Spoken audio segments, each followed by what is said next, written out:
Ces 24 diacres, par l'imposition solennelle des mains de Monseigneur Roger Ongbedji, font ainsi leur entrée dans l'ordre presbytéral avec l'approbation du peuple de Dieu.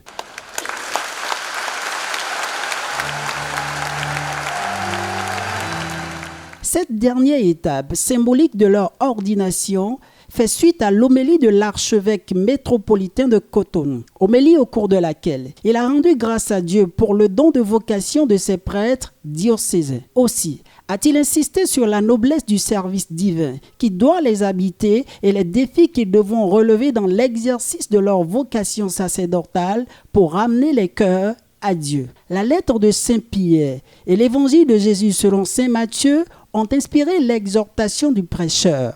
Les textes proposés à notre méditation présentent un enseignement riche dont le résumé se trouve en cette phrase de la deuxième lecture que nous venons d'entendre. Soyez les bergers du troupeau de Dieu qui vous est confié. Veillez sur lui, non pas contrainte, mais de bon cœur, comme Dieu le veut.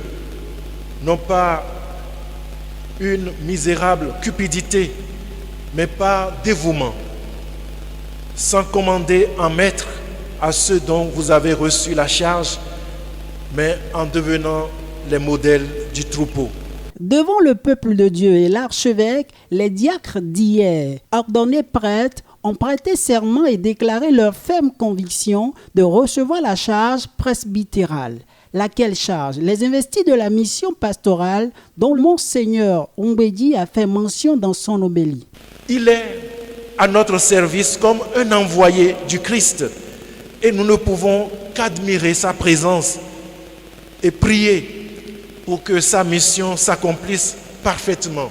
Mission qu'ils devront accomplir dans le respect de leur promesse de vivre en communion avec Jésus-Christ. Je peux dire en même temps une certaine beauté de notre ministère. Vous ne choisissez pas d'aller où vous allez, vous y allez parce qu'on vous y a envoyé. Tout à l'heure, Monseigneur, pendant l'instant de la promesse, demandait si je promettais de vivre dans l'obéissance avec lui et ses successeurs. Et j'ai dit oui, je le promets. C'est cette obéissance qui commence par se concrétiser ici. Il m'a envoyé quelque part, que cela me plaise ou non, c'est la mission du Christ. Partout où on t'envoie, s'il y a des hommes, c'est que le Christ t'attend là-bas. La prière de consécration, les rites complémentaires dont la prise d'habit ou le port du chasuble, l'onction dans les mains, la remise du calice de la paterne, le baiser de paix de l'archevêque ont meublé l'ultime heure de cette messe d'ordination concélébrée par Monseigneur Antoine Gagnet, archevêque émérite de Cotonou. Les tout nouveaux prêtres n'ont pas manqué de témoigner leur reconnaissance au Créateur. Je ressens en ce jour une grande joie qui exprime